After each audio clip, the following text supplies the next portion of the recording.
Fala pessoal, tudo bem? Dando continuidade aqui com nossos vídeos sobre a ferrovia. No último vídeo a gente falou um pouco sobre quando que nasce ali um trem, quando que nasce a necessidade de um trem. E hoje nós vamos falar um pouco mais sobre esse período. Como eu disse, a gente ia falar sobre esse período de licitação, abranger mais a fundo.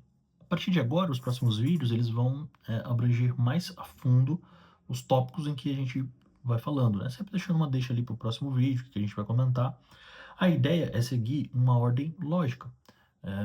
Como eu disse, falamos lá no último vídeo sobre um geralzão, né? Como nasce um trem, a necessidade, a licitação, como que é feito, quem faz essa análise, por que que se precisa fazer, quais os sistemas que tem um trem, e assim por diante. Fiz um geralzão. Agora nós vamos entrar por tópicos, né? Então, cada tópico vai ter a sua demanda, a sua necessidade, o seu objetivo. Então, a gente vai começar a entrar por tópicos, até chegar na implementação, como eu disse, do trem em si. E aí vamos falar dos diversos tipos de trem depois, metrôs, assim por diante, é, quais são os melhores, quais são os piores, quem tem mais tecnologia e assim por diante, tá? E hoje, em específico, nós vamos falar então quando, né, e quem decide construir ali uma linha de metrô. Bom, a resposta para essa primeira pergunta ela é bem simples, é o poder público. Tá? Então, simplesmente o poder público vai decidir que vai fazer um novo metrô. Mas, porém, antes de qualquer obra, né, antes de começar qualquer coisa, antes de se iniciar qualquer coisa, é preciso que se tenha identificado a necessidade. Eles não simplesmente falam, ó, quero fazer. Não. Então, eles identificam primeiro a necessidade e as necessidades elas estão diretamente relacionadas com diversos tópicos. Crescimento populacional, congestionamento. Então, às vezes você está ali numa região em que você percebe que a demanda ali de carros, né, já é alta e já não tem mais vazão para tudo aquilo, toda aquela população, os ônibus também.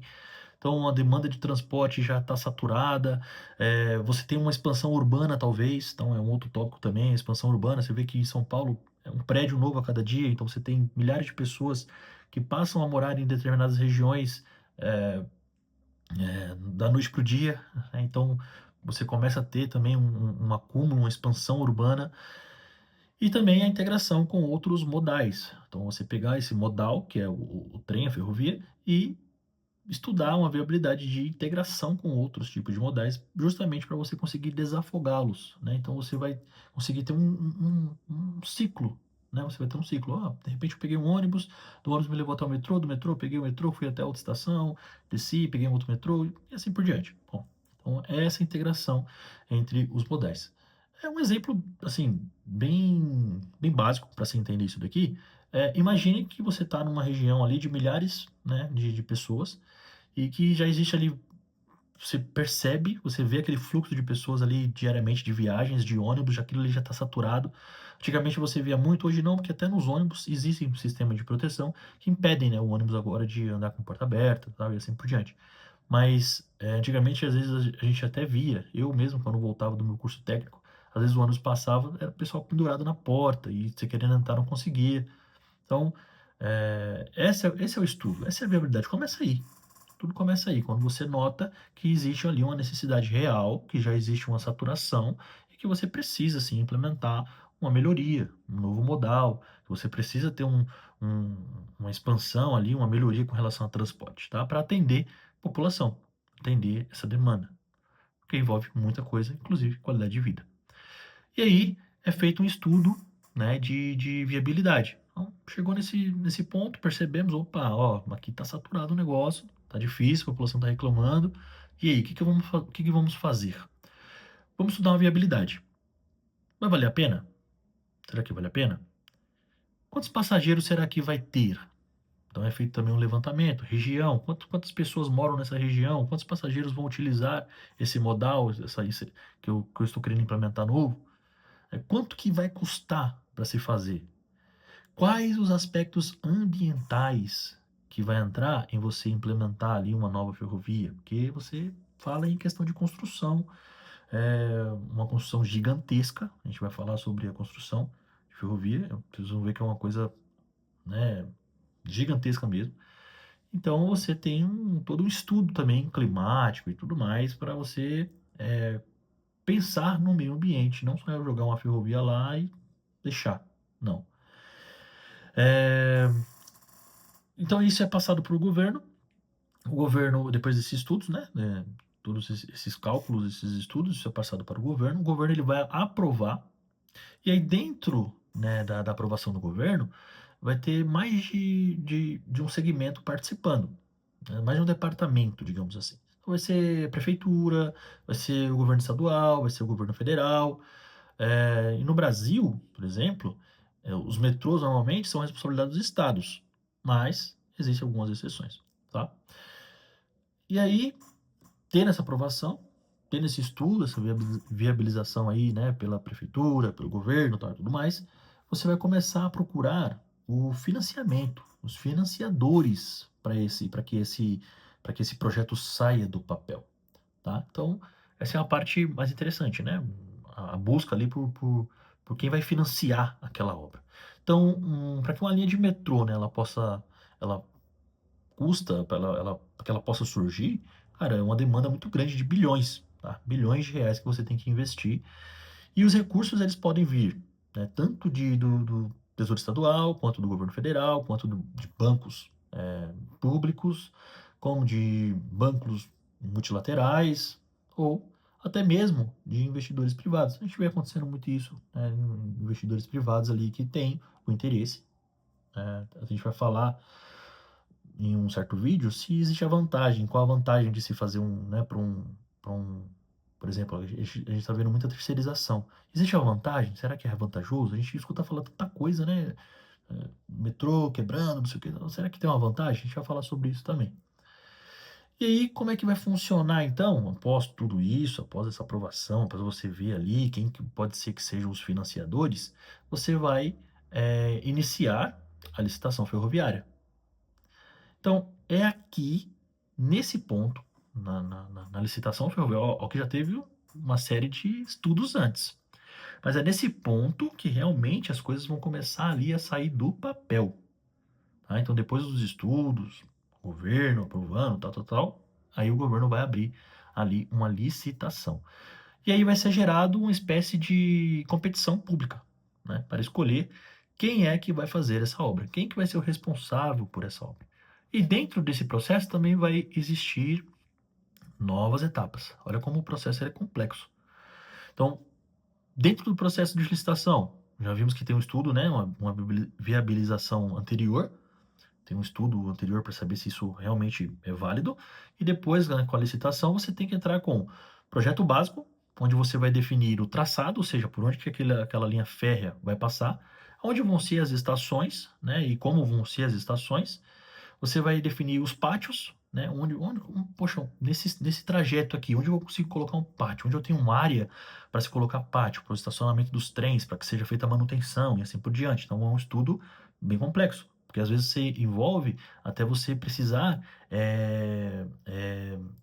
tirar algumas pessoas daquela área, né? Eu tenho um nome para isso, desculpa, eu esqueci, mas envolve você ter que comunicar às pessoas que de repente ela vai ter que deixar a própria casa dela, porque vai ser feito ali uma benfeitoria pública, e aí, na lei do Brasil, mesmo que a casa seja sua, você tenha comprado, se por onde sua casa está, se você se aquela região vai ser um benefício maior, vai ser um benefício para o público, para a população, vai ser um benefício para milhões de pessoas, então o governo te dá uma indenização e você infelizmente tem que deixar o local ali, né?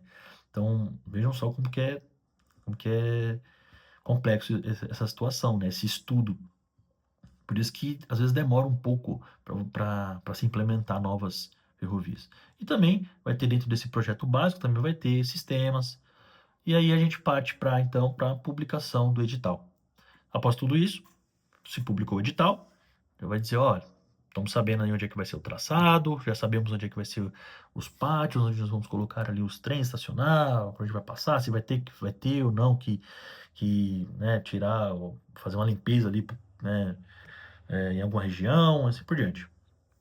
Então é publicado esse edital, o governo ele vai informar, né, o que está construindo, o que será construído, o prazo que ele quer construir, que geralmente, né, é uma estimativa, as exigências técnicas também, o valor estimado, né, então, ó, para tudo isso daqui, o valor estimado é X bilhões. E aí começa a vir as propostas. Passou isso, as empresas elas vão saber, as empresas elas já sabem ali quais são as exigências, então é começado então a ser apresentado as propostas.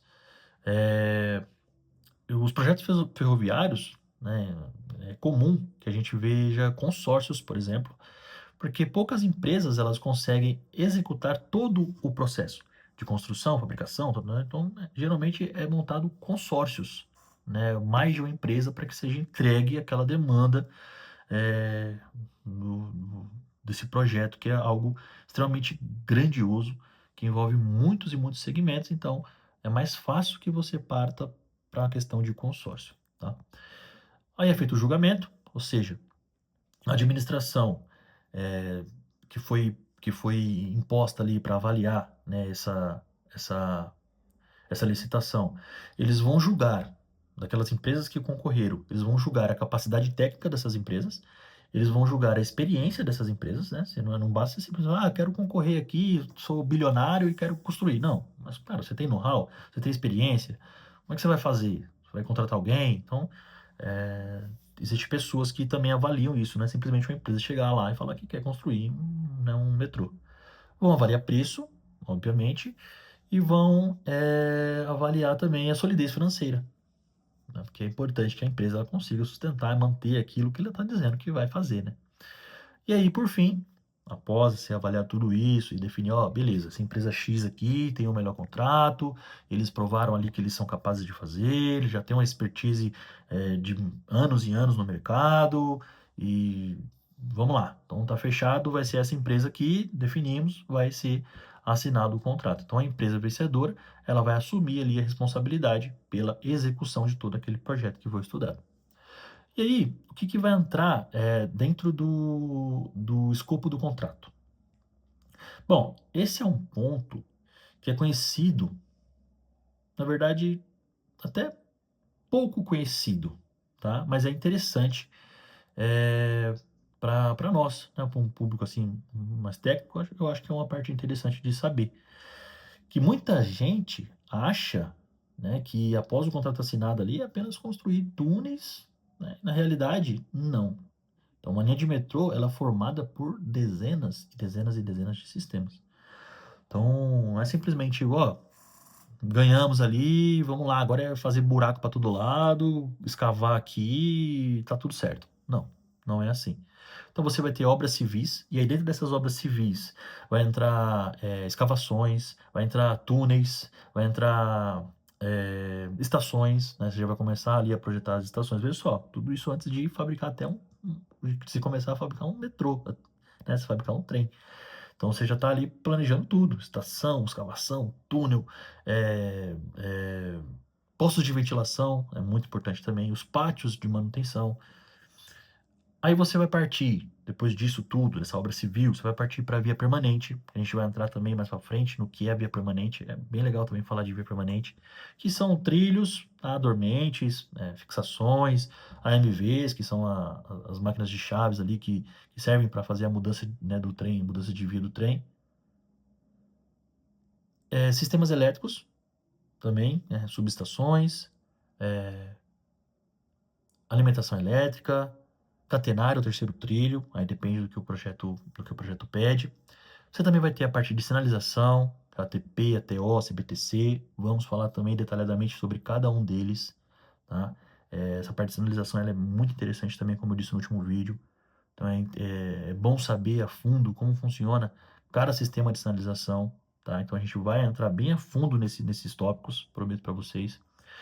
Vai ter também a parte de telecomunicação, rádio, fibra ótica, CFTV, sistema de emergência e assim por diante. Vai ter o material rodante em si, ou seja, os trens, né, as ferramentas de manutenção, também são os carros que, né, passam também pelos trilhos que servem para transportar ferramentas tal, e assim por diante. E equipamentos de oficina, né? Então tudo isso vai estar dentro do escopo da obra, né, inicial. Tudo isso tem que ser estudado pela empresa ali que ganhou a concessão, e aí ela vai ter que começar a viabilizar todos esses pontos, tá? sistemas elétricos, material rodante, sinalização, vai ter que planejar tudo. Isso tudo tem que ser muito bem planejado, tá? E também, obviamente, os testes e comissionamentos, né, que precisam ser feitos tanto na linha, tanto ali na parte de sinalização, quanto com os trens. Mas por enquanto estamos falando mais aqui, né, sobre a fabricação mesmo a parte civil, né, do projeto. E aí, quem será que são esses fornecedores?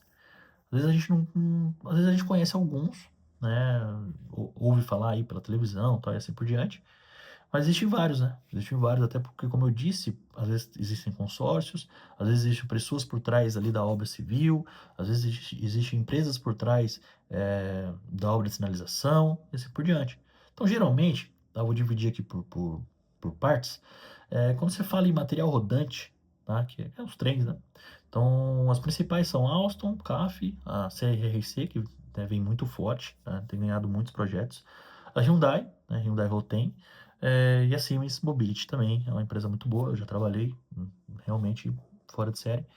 E, então essas são as empresas mais conhecidas e que prestam, digamos assim, os melhores serviços com relação ao material rodante que existe hoje.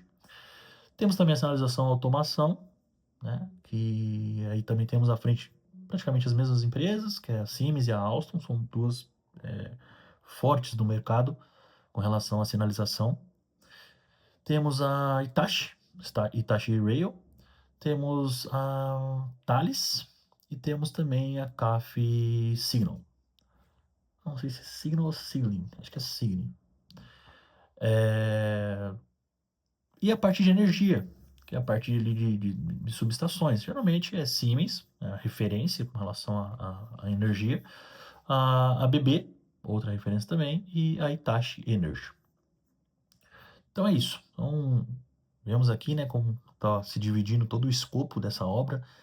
E veja que interessante, né, como que realmente, por isso que demora. Às vezes a gente não consegue ter essa visão de o que está envolvido, né,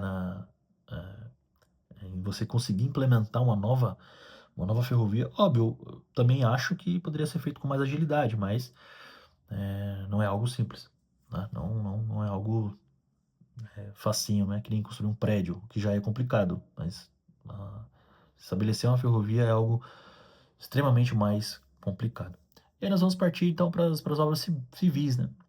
Então, geralmente são as grandes construtoras nacionais, né, que prestam serviço, aquelas já mais conhecidas no mercado,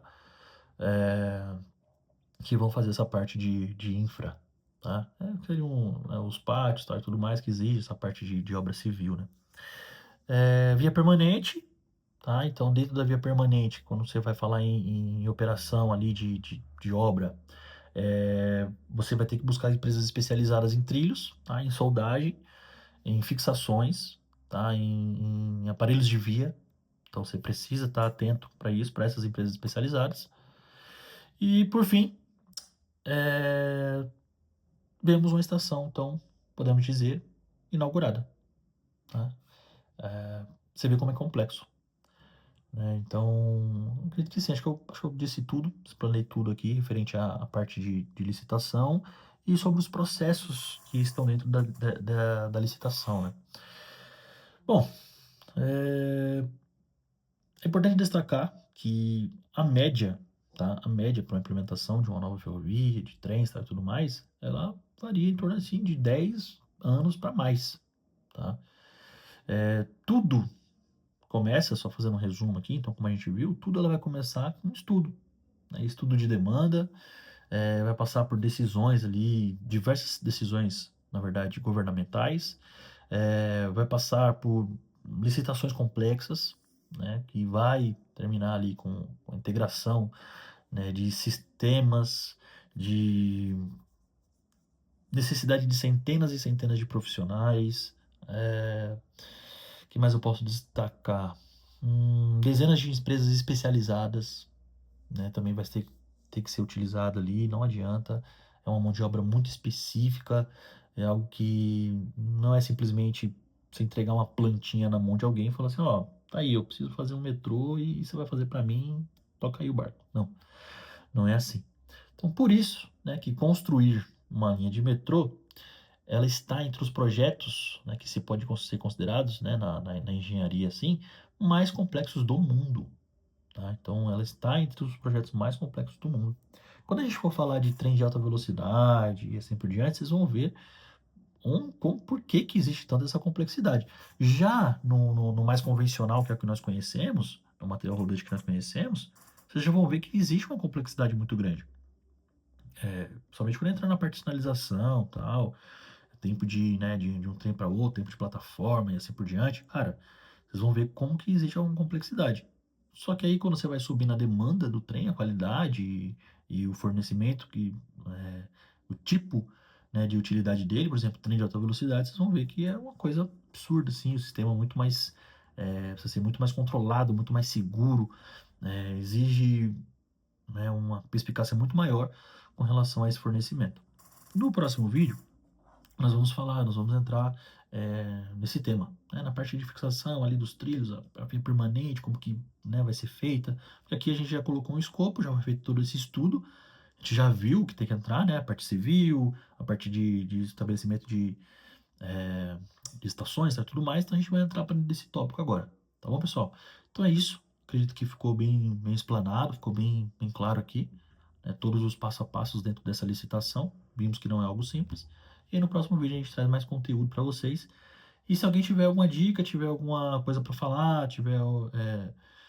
quiser, né, dar uma opinião também, ou participar com a gente também, nada, totalmente aberto, quiser mandar um vídeo falando sobre algum tema específico, a gente posta aqui também.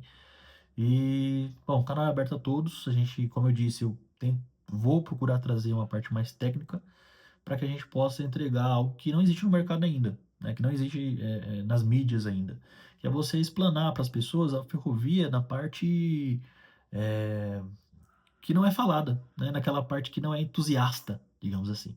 Tá bom, pessoal? É isso, muito obrigado, até a próxima e fiquem com Deus. Valeu!